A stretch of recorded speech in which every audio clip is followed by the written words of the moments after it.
Iran এবং ইসরায়েলের পাল্টাপাল্টি আক্রমণের মধ্যে আমরা মধ্যপ্রাচ্যের এই দুটো দেশের সংঘাতকে ভালোভাবে দেখার চেষ্টা করছি। অনেকে যারা আগে খুব বেশি মনোযোগী ছিলেন না তারাও অনেকে খেয়াল করছেন, এবং অনিবার্যভাবে একটা আলোচনা আমাদের সামনে এসে হাজির হচ্ছে।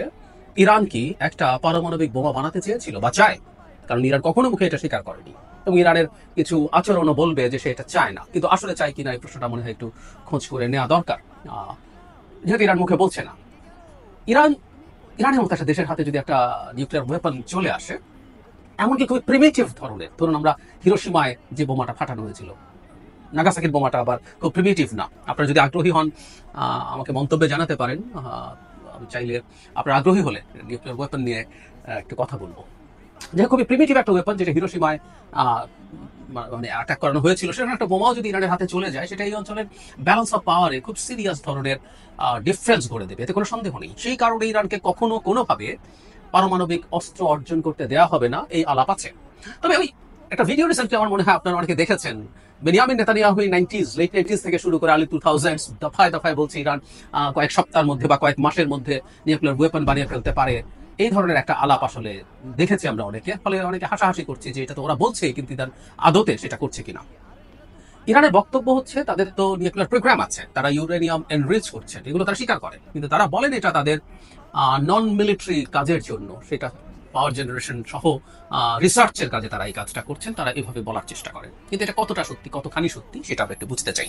তার আগে বলে নেওয়া ভালো, ইরান কিন্তু এনপিটি যে চুক্তি আছে, নিউক্লিয়ার নন প্রলিফারেশন ট্রিটি, সেটার একটা সিগনেট্রি।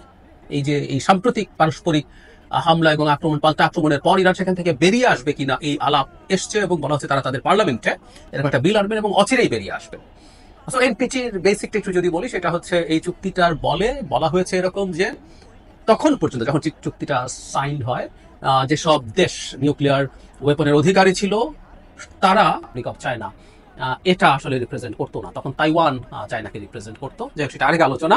তাহলে চায়না, আমেরিকা, তখন সোভিয়েত ইউনিয়ন ছিল, ব্রিটেন, ফ্রান্স, এই 5টা দেশ স্বীকৃত নিউক্লিয়ার ওয়েপনের অধিকারী বলে স্বীকার করা হবে, এবং তারা আর কাউকে সেটা বলবেন না। এবং এখানে তারা অনেককে সাইন করতে বললেন, সাইন করতে করতে সংখ্যাটা প্রায় পৃথিবীর সব দেশই এটা করেছে। সাইন করার শর্ত হচ্ছে তারা এটা মেনে নিচ্ছেন যে তারা কখনো নিউক্লিয়ার ওয়েপন তৈরি করারও চেষ্টা করবেন না। তো এই চুক্তি বলে কেউ যদি এটা সিগনেটরি হয়, টেকনিক্যালি বা লিগালি সেই দেশটা নিউক্লিয়ার ওয়েপন তৈরি করার চেষ্টা করতে পারে না। কেউ কেউ এর মধ্যে ঢোকেই নাই, এবং এরা অনেকেই এরপর নিউক্লিয়ার ওয়েপন তৈরি করেছে, Pakistan, India, Israel. North Korea গিয়েছিল, আবার বেরিয়ে এসছে, এবং নর্থ কোরিয়ার কাছেও নিউক্লিয়ার ওয়েপন আছে, সো তারা বেরিয়েও এসছে, কিন্তু ওই দেশগুলো এটার পার্ট না। ইরান কিন্তু সিগনেটরি, এবং খুব আর্লি স্টেজে সিগনেচার করেছে, তারা এখান থেকে বেরিয়েও যায়নি। ফলে টেকনিক্যালি ইরান বা লিগালি ইরান একটা নিউক্লিয়ার ওয়েপন তৈরি করার চেষ্টা করতে পারে না। কিন্তু তারা কি সেই চেষ্টা করছিল, এই প্রশ্নে যদি আমরা আসি। ইরানের সাথে যখন পশ্চিমাদের আলোচনা শুরু হয়েছে তারা তাদের নিউক্লিয়ার প্রোগ্রাম স্থগিত করবে, তখন আন্তর্জাতিক যে অ্যাটমিক এনার্জির যে প্রতিষ্ঠান সংগঠন আছে IAEA, পৃথিবীর যেখানেই নিউক্লিয়ার ওয়েপন তো বটেই, একটা নিউক্লিয়ার রিঅ্যাক্টরও যদি কোনো জায়গায় বিদ্যুৎ উৎপাদনের জন্য স্থাপন করা হয়, সেখানে IAEA এর সুপারভিশন লাগে, তাদের পারমিশন লাগে, তাদের এগুলো কন্টিনিউ তারা করে। বাংলাদেশে যে রূপপুরে হয়েছে, এটার সাথেও IAEA কে এনগেজ করতে হয়েছে। সো IAEA গেল, এবং এই যে আমরা সংখ্যা শুনি যে 60% পর্যন্ত এনরিচড ইউরেনিয়াম পাওয়া গেছে, এবং প্রায় 400 কেজির মতো এই পরিমাণটা, 400 কেজি 60%। আচ্ছা, প্রথম কথাটা হচ্ছে 60% ইউরেনিয়াম এনরিচ কেন ইরান করবে, কেন করছে, এবং এই পরিমাণে করবে। আমরা একটু বেসিকটা যদি বুঝি, আমাদের রূপপুরীয় পারমাণবিক নাফ একটা নিউক্লিয়ার চেইন রিয়াকশন করানোর জন্য, যেটা বিদ্যুৎ উৎপাদন করবে, এটা নিউক্লিয়ার বোমা কখনো হবে না।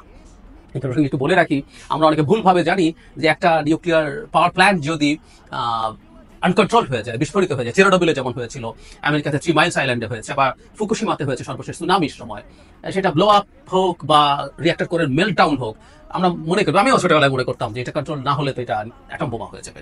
উত্তর হচ্ছে কোনো দিনও একটা নিউক্লিয়ার পাওয়ার প্ল্যান্ট নিউক্লিয়ার ওয়েপনের মতো বিস্ফোরিত হবে না। ও ব্লো আউট হয়, এতে ক্ষতি আছে, যেহেতু নিউক্লিয়ার চেইন রিয়াকশন হচ্ছিল, এর মধ্যে প্রচুর কন্ট্রোল রিয়াকশন, কিন্তু প্রচুর রেডিও অ্যাক্টিভিটি ছড়িয়ে পড়ে, এটা রিস্ক হচ্ছে এটা। তো যাই হোক, 5% পর্যন্ত সর্বোচ্চ এনরিচ করলে হয়। তো ইরান যদি কখনো বিদ্যুৎ উৎপাদনের জন্য সে নিউক্লিয়ার ইউরেনিয়াম পিউরিফাই করতে হয়, এটা 5%। এখন কেন পিউরিফাই করতে হয় সেটাও যদি একটু বলি। আমরা প্রকৃতিতে যদি ইউরেনিয়াম খুঁজতে যাই, ইউরেনিয়াম 230 প্রায় সবকিছু, আমরা যদি 100% ইউরেনিয়াম নেই, পিওর ইউরেনিয়াম, এর মধ্যে U238 হচ্ছে প্রায় পুরোটা, মানে এর মধ্যে 0.7%, 0.6%, মানে 1%-এর নিচে অ্যাটলিস্ট, এটা এক এক জায়গায় এক এক রকম একটু ভ্যারি করে, বাট লেস দেন 1% সব জায়গায় হচ্ছে U235। সো চেষ্টা যেটা করা, যে ইরান কি করছে, ইরানের এই যে অনেকগুলো সেন্ট্রিফিউজ শব্দটা আমরা প্রচুর শুনছি, ওই সেন্ট্রিফিউজে আসলে এটাকে পিউরিফাই করে করে U-235টাকে আলাদা করা হয়। এই প্রযুক্তিটাই আসলে দরকার একটা নিউক্লিয়ার বোমা বানানোর জন্য, কারণ হয়তো ইউরেনিয়াম থাকতে হবে আর এই পিউরিফাই করার ক্ষমতা থাকতে হবে। ক্রমাগত করতে করতে পার্সেন্টেজ বাড়তে থাকে। ইরান 60%-এ গেছে, এবং একটা কেউ গবেষণার জন্য খুব পিউরিফাইড ইউরেনিয়াম চাইতে পারে, কিন্তু 400 KG uranium is a huge amount. এটাকে যদি পিউরিফাই করে 85-90% হলে ভালো হয়, অ্যাটলিস্ট 85% যদি পিউরিফাই করা যায়, সেটা নিউক্লিয়ার ওয়েপন হিসেবে ইউজ করা যেতে পারে।